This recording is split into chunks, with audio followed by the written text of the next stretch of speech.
Have you heard the term the chakras? If you haven't, well, this book is going to explore what are the chakras in the human body and what is their function. The book is titled The Chakras by C.W. Leadbeater. It is in the public domain.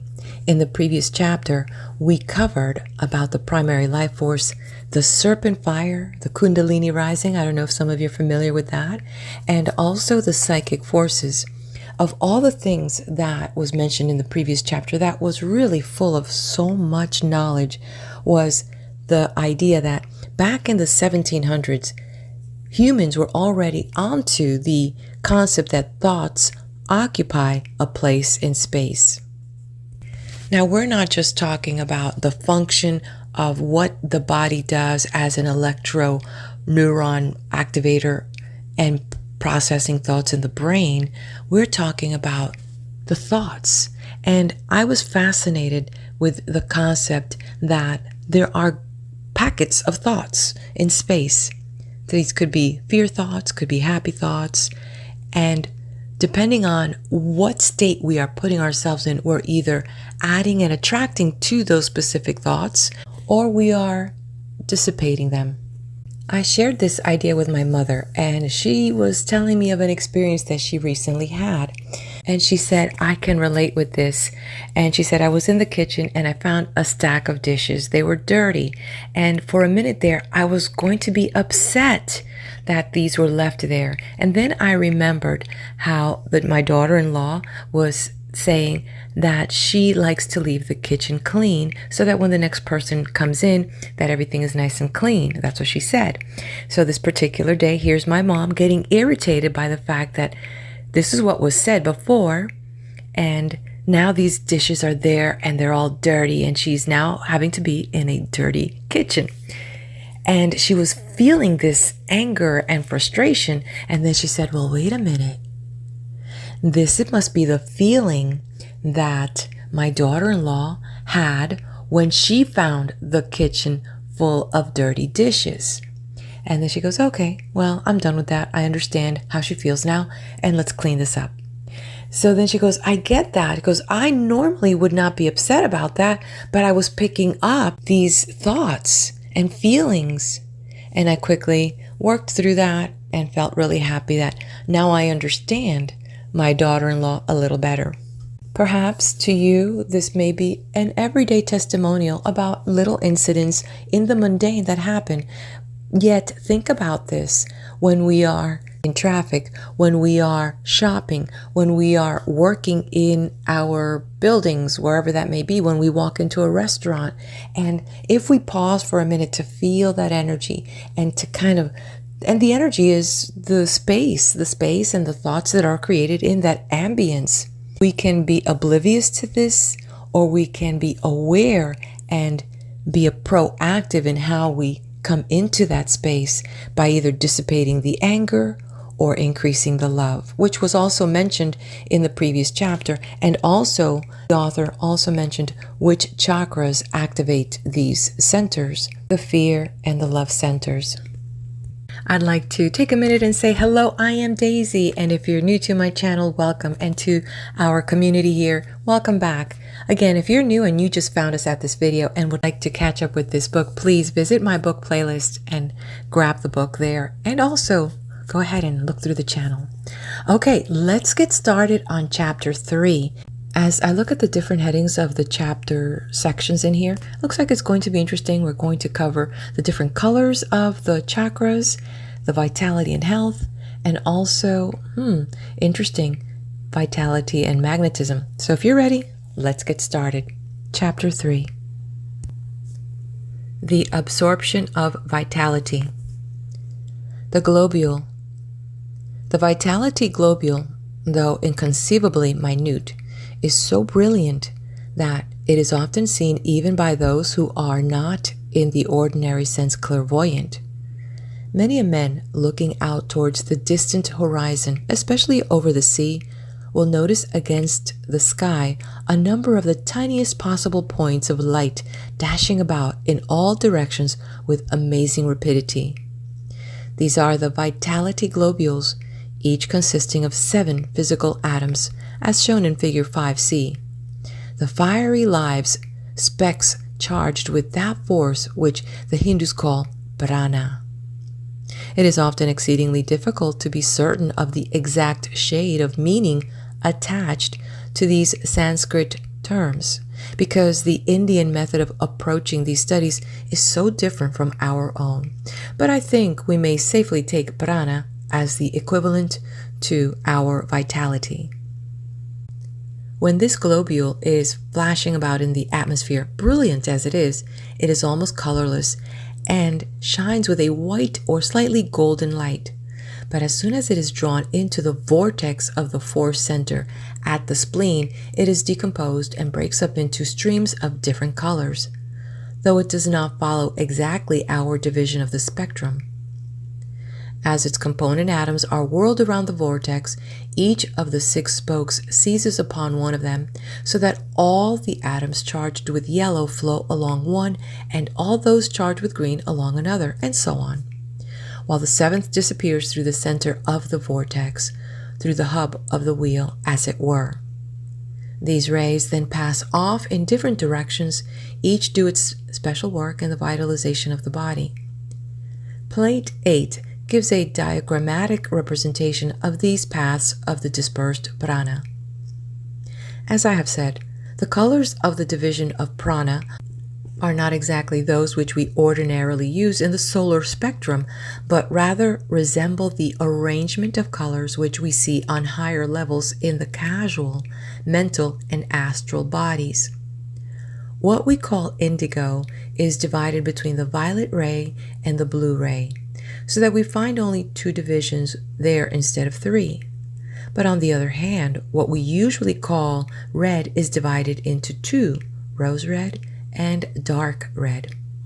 The 6 radiants are therefore violet, blue, green, yellow, orange, and dark red, while the 7th or rose red atom, more properly the first, since this is the original atom in which the force first appeared, passes down through the center of the vortex.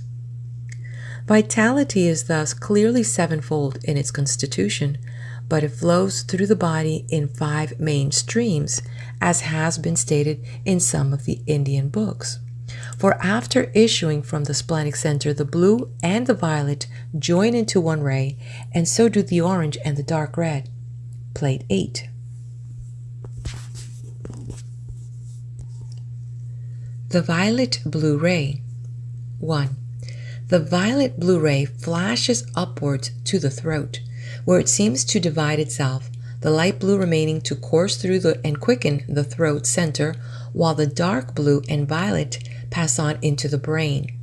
The dark blue expends itself in the lower and central parts of the brain, while the violet floods the upper part and appears to give special vigor to the force center at the top of the head, diffusing itself chiefly through the 960 petals of the outer part of that center. The yellow ray. The yellow ray is directed to the heart, but after doing its work there, part of it also passes on to the brain and permeates it, directing itself principally to the 12-petaled flower in the midst of the highest force center. The green ray. The green ray floods the abdomen, and while entering especially in the solar plexus, evidently vivifies the liver, kidneys, and intestines, and the digestive apparatus generally. The rose ray. 4. The rose-colored ray runs all over the body along the nerves, and is clearly the life of the nervous system. This is specialized vitality which one man may readily pour into another in whom it is deficient. If the nerves are not fully supplied with this rosy light, they become sensitive and intensely irritable, so that the patient finds it almost impossible to remain in one position, and yet gains but little ease when he moves to another. The least noise or touch is agony to him, and he is in a condition of acute misery. The flooding of his nerves with specialized prana by some healthy person brings instant relief, and a feeling of healing and peace descends upon him.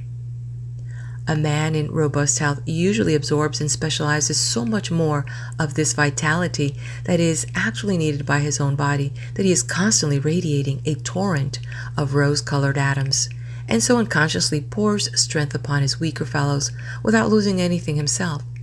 Or by an effort of his will, he can gather together his superfluous energy and aim it intentionally at one whom he wishes to help. The physical body has a certain blind instinctive consciousness of its own, which we sometimes call the physical element. It corresponds in the physical world to the desire elemental of the astral body, and this consciousness seeks always to protect its body from danger or to procure for it whatever may be necessary. This is entirely apart from the consciousness of the man himself, and it works equally well during the absence of the ego from the physical body during sleep. All our instinctive movements are due to it, and it is through its activity that the working of the sympathetic system is carried on ceaselessly without any thought or knowledge on our part. While we are what we call awake, this physical elemental is perpetually occupied in self-defense. He is in a condition of constant vigilance, and he keeps the nerves and muscles always tense. During the night, or at any time when we sleep, he lets the nerves and muscles relax, and devotes himself especially to the assimilation of vitality and the recuperation of the physical body. He works at this most successfully during the early part of the night, because then there is plenty of vitality, whereas immediately before the dawn, the vitality which has been left behind by the sunlight is almost completely exhausted. This is the reason for the feeling of limpness and deadness associated with the small hours of the morning. This is also the reason why sick men so frequently die at that particular time. The same idea is embodied in the old proverb, which says that an hour's sleep before midnight is worth 2 after it. The work of this physical element accounts for the strong recuperative influence of sleep, which is often observable even when it is a mere momentary nap. This vitality is indeed the food of the etheric double, and is just as necessary to it as is material sustenance to the grosser part of the physical body. Hence, when the splenic center is unable for any reason, as through sickness, fatigue, or extreme old age, to prepare vitality for the nourishment of the cells of the body, this physical element endeavors to draw in for his own use vitality which has already been prepared in the bodies of others. And thus it happens that we often find ourselves weak and exhausted after sitting for a while with a person who is depleted of vitality, because he has drawn the rose-colored atoms away from us by suction before we were able to extract their energy. The vegetable kingdom also absorbs this vitality, but seems in most cases to use only a small part of it. Many trees draw from it almost exactly the same constitutes as does the higher part of man's etheric body. The result being that when they have used what they require, the atoms which they reject are precisely those charged with the rose-colored light, which is needed for the cells of man's physical body. This is especially the case with such trees as the pine and the eucalyptus, and consequently, the very neighborhood of these trees give health and strength to those who are suffering from lack of this part of the vital principle, those whom we call nervous people. They are nervous because the cells of their bodies are hungry, and the nervousness can only be allayed by feeding them, and often the readiest way to do that is thus to supply them from without with the special kind of vitality which they need. 5. The orange-red ray flows to the base of the spine and thence to the generative organs, with which one part of its functions is closely connected. This ray appears to include not only the orange and the darker reds, but also a certain amount of dark purple, as though the spectrum bent around in a circle and the colors began over again at a lower octave. In the normal man, this ray energizes the desires of the flesh, and also seems to enter the blood and help to keep up the heat of the body.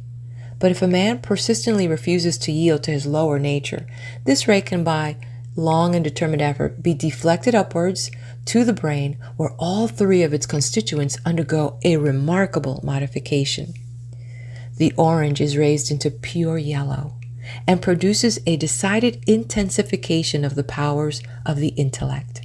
The dark red becomes crimson and greatly increases the quality of unselfish affection, while the dark purple is transmuted into a lovely pale violet and quickens the spiral part of man's nature. The man who achieves this transmutation will find that sensual desires no longer trouble him, and when it becomes necessary for him to arouse the higher layers of the serpent fire, he will be free from the most serious of the dangers of that process. When a man has finally completed this change, this orange-red ray passes straight into the center of the base of the spine, and from that runs upwards along the hollow of the vertebral column and so to the brain.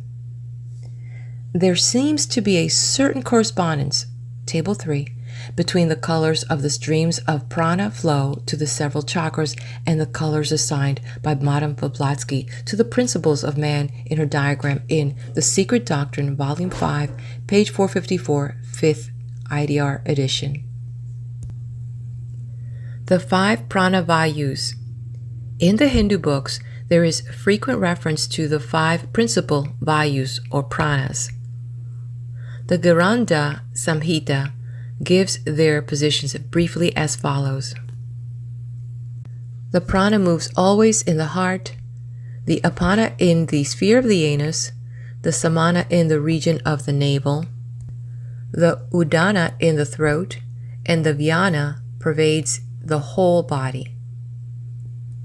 Footnote: Sacred Books of the Hindus series, trans Sris Chandra Vidyarnava. End footnote. Numerous other books give the same description and say no more about their functions, but some add a little more information as follows. The air called vyana carries the essential part in all the nerves. Food, as soon as it is eaten, is split into 2 by that air. Having entered near the anus, it separates the solid and liquid portions. Having placed the water over the fire and the solid over the water, the prana itself, standing under the fire, inflames it slowly. The fire, inflamed by the air, separates substance from the waste. The vyana air makes the essence go all over, and the waste, forced through the 12 gateways, is ejected from the body. The 5 airs, as thus described, seem to agree fairly well with the 5 divisions of vitality which we have observed, as shown in Table 4. Vitality and health. The flow of vitality in these various currents regulates the health of the parts of the body in which they are concerned. If a person is suffering from a weak digestion, it manifests itself at once to any person possessing etheric sight, because either the flow and action of the green stream is sluggish or its amount is smaller in proportion than it should be. Where the yellow current is full and strong, it indicates, or more properly produces, strength and regularity in the action of the heart. Flowing around that center, it also interpenetrates the blood, which is driven through it and is sent along with it all over the body. Yet there is enough of it left to extend into the brain also, and the power of high philosophical and metaphysical thought appears to depend to a great extent upon the volume and activity of this yellow stream, and the corresponding awakening of the 12-petaled flower in the middle of the forecenter at the top of the head. Thought and emotion of a high spiritual type seem to depend largely upon the violet ray, whereas the power of ordinary thought is stimulated by the action of the blue mingled with part of the yellow. In some forms of idiocy, the flow of vitality to the brain, both yellow and blue-violet, is almost entirely inhibited. Unusual activity or volume in the light blue, which is apportioned to the throat center, is accompanied by the health and strength of the physical organs in that part of the body. It gives strength and elasticity to the vocal cords so that special brilliance and activity are noticeable in the case of a public speaker or a great singer. Weakness or disease in any part of the body is accompanied by a deficiency in the flow of vitality to that part. The fate of empty atoms. As the different streams of atoms do their work, the charge of vitality is drawn from them, precisely as an electrical charge might be. The atoms bearing the rose-colored ray grow gradually paler as they are swept along the nerves and are eventually thrown out from the body through the pores, making thus what was called in Man Visible and Invisible the health aura. By the time that they leave the body, most of them have lost the rose-colored light, so that the general appearance of the emanation is bluish-white. That part of the yellow ray which is absorbed into the blood and carried round with it loses its distinctive color in just the same way.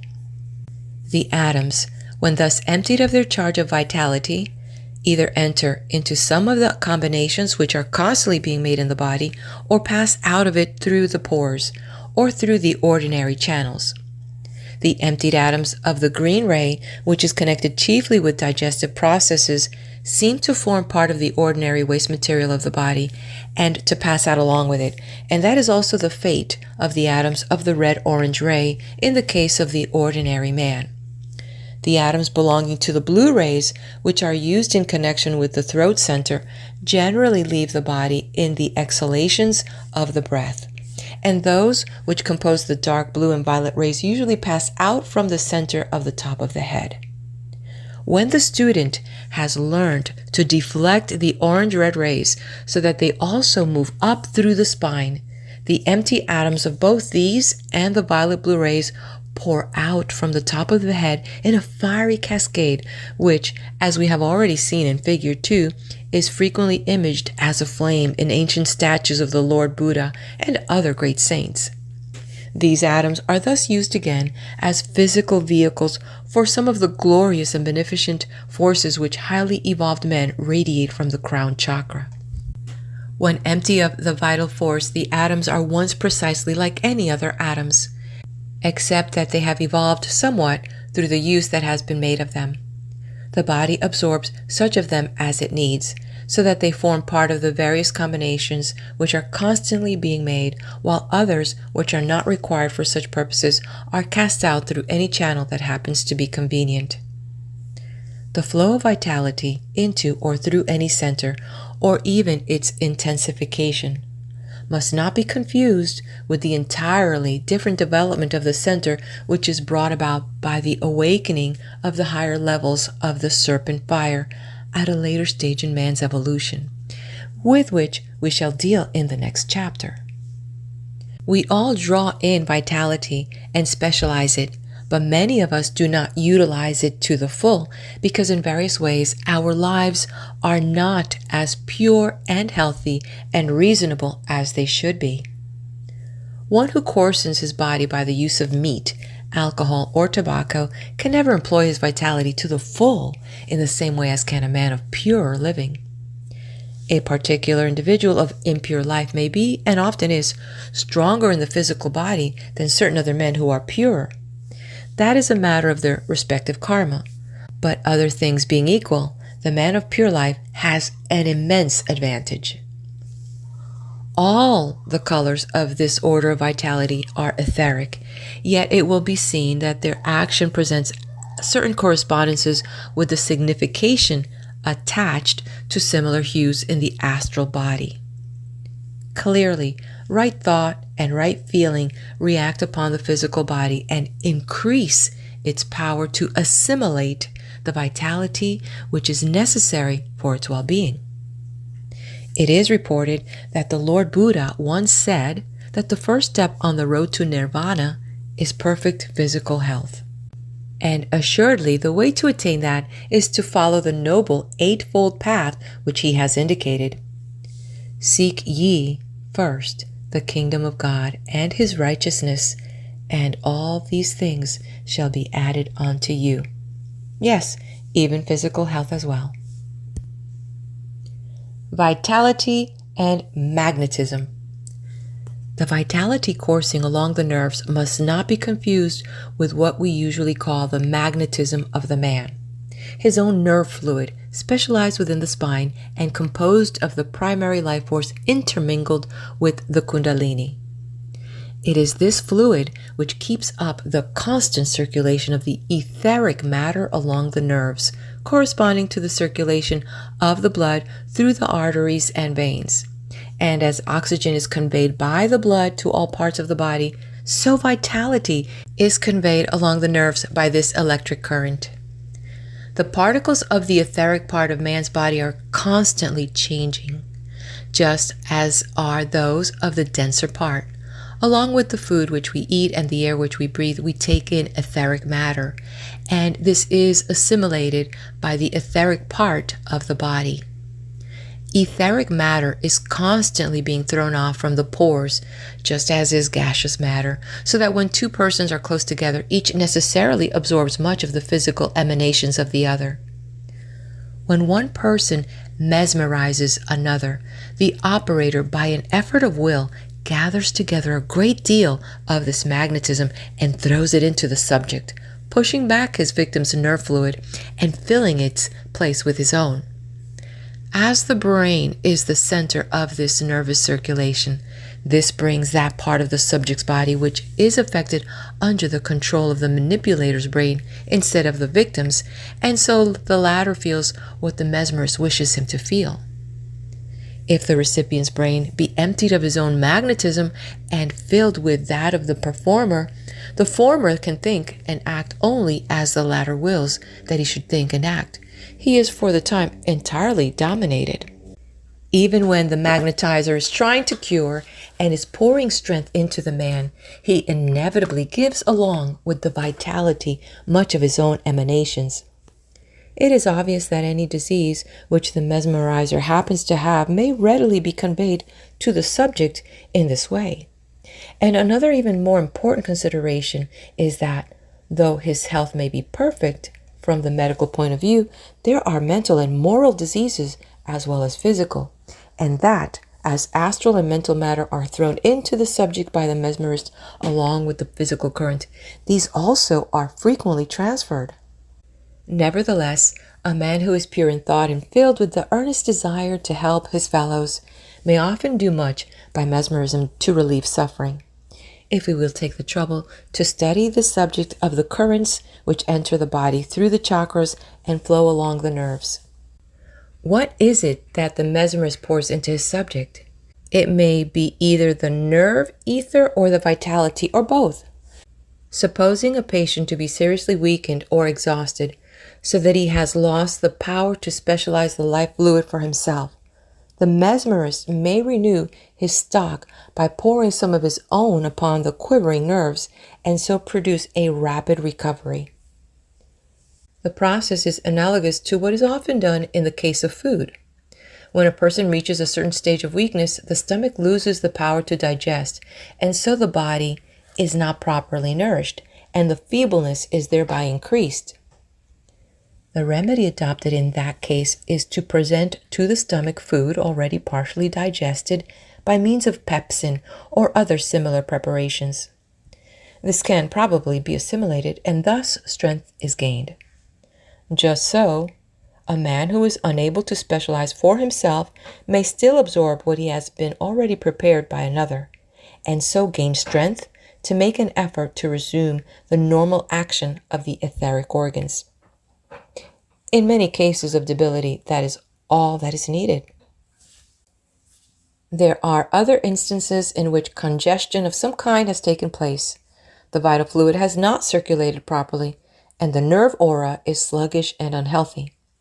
Then the obvious course of proceeding is to replace it by healthy nerve ether from without. But there are several ways in which this may be done. Some magnetizers simply employ brute force and steadily pour in resistless foods of their own ether in the hope of washing away that which needs removal. Success may be attained along these lines, though with the expenditure of a good deal more energy than is necessary. A more scientific method is that which goes to work somewhat more quietly, and first withdraws the congested or diseased matter, and then replaces it by healthier nerve ether, thus gradually stimulating the sluggish current into activity. If the patient has a headache, for example, there will always certainly be a congestion of noxious ether about some part of his brain, and the first step is to draw that away.